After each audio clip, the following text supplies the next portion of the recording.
One of Rick Shone's favorite spots in Winnipeg is the top of the hill at Bison Boot. His favorite app is Trail Forks. His first job was in maintenance and landscaping. Favorite book? Siddhartha by Hermann Hesse. Happy place? At the Family Cabin. And Rick Shone's theme song, Life is a Highway by Tom Cochrane. Well, we are doing interviews with all 11 of Winnipeg's mayoral candidates ahead of the civic election, and today it is Rick Shone. Welcome. Thank you. Thanks for having me. So what was the moment when you decided you wanted to run for mayor? I started thinking about it years ago, watching the 2018 debate, and just thinking at that point in time, like, we needed more people to bring serious ideas to the table and to commit to trying to make Winnipeg a better place and bring, leadership and new ideas. Were you a political watcher before that, or was it really then saying, people have to come forward, I care about the city, and you were looking for something more?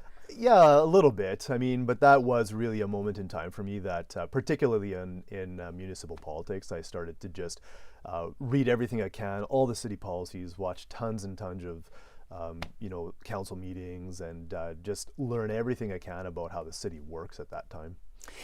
Earlier in the campaign, to get right into some of the things that you've said, you announced a cycling infrastructure plan. It includes ways to reduce bike theft. And then there's this moment, like 90 minutes later, I think if I got that right, your bike gets stolen. Yeah. How frustrating was that day for you? It was pretty frustrating for a couple reasons. One, the policy announcement that I was making was on active transportation. There was one line and one item in there about bike theft, because bike theft is a big barrier to biking in our city, and that we know that, and we need to tackle that issue.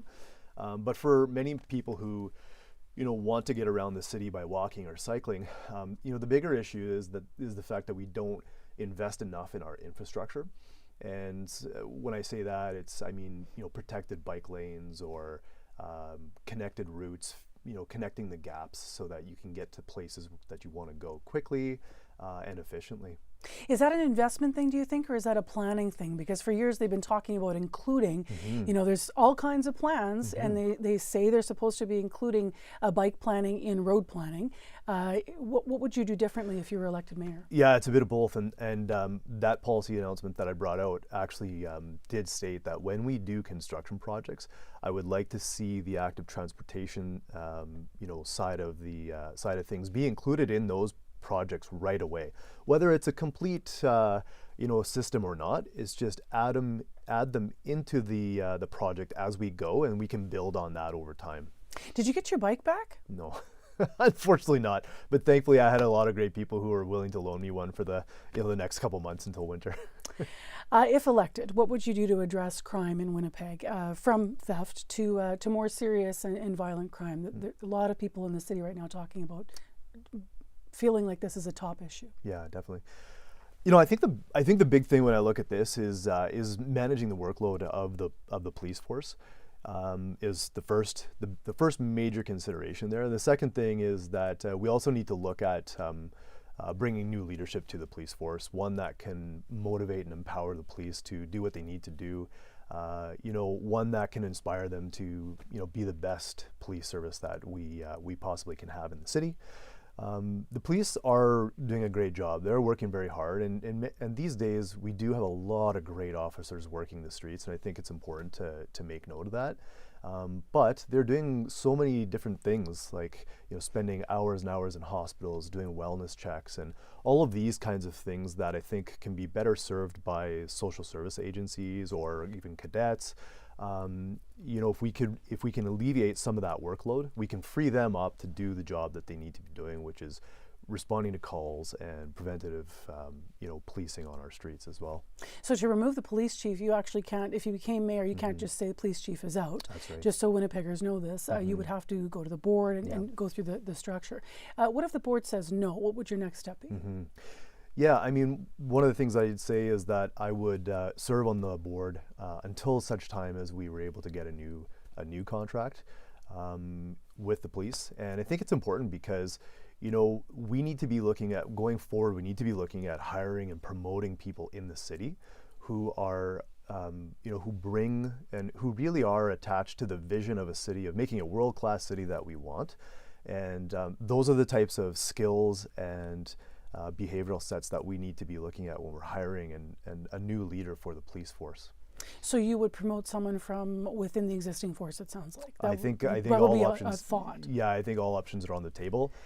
Definitely somebody who has long experience with Winnipeg would be a significant asset for One sure. can argue. Danny Smythe had exactly that. Yeah, one could argue for sure. And there's Well, that's a fact. yeah, definitely. And there's a lot of people who say, well, what's that going to make a difference? Like, is that really going to make a change? But, after such a long period of time, my view on this is nothing to do personally with the chief, but in any organization, when things are getting worse, not better, plans are not being implemented, at some point we do need to look at the top leadership, and that's no different than how I feel right now about the mayor's position. You've said you've watched for a long time as important issues have been ignored in the city, and as Winnipeg has been left behind, as you phrased it, while other similar-sized cities have moved forward and succeeded. What do you mean by that? So I think, in Winnipeg, one of the things I've noticed is that we actually are pretty good at making plans. We're pretty good at sitting down, putting our heads together and saying, this is what we need to do. What we're not so great at is we're not so great at taking the steps. We're not great at prioritizing what needs to be done in that plan, and we're not great at actually executing those steps. We just wait, pretend that major issues are not as bad as they are, or we're waiting for somebody else. We pass the buck to the province or the federal government.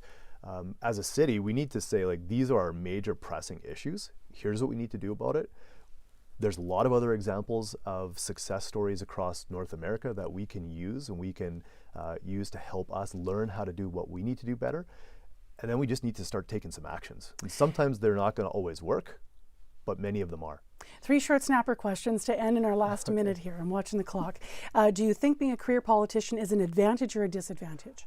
I think it's not. I'm not a career politician, and I don't plan on being. I'm a business owner coming at this, trying to make Winnipeg a better place. So you think an advantage?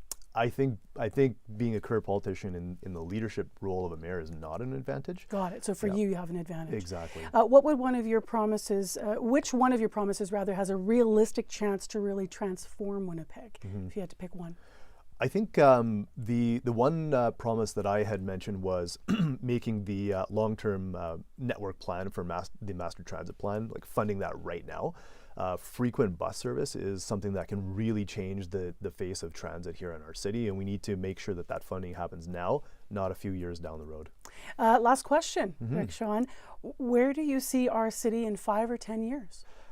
Oh, in 5 or 10 years, I came at this to make sure that we can build a city where everybody can be proud to live in. I want Winnipeg to be known for the great things, the music festivals, the people, the events, and those kinds of things. And so I see a city that is safe, a city that is affordable, a city where people are happy to live to and actually really want to come to and stay and build a family and a business like I did. Good luck on the 26th. Thank you. Thank you.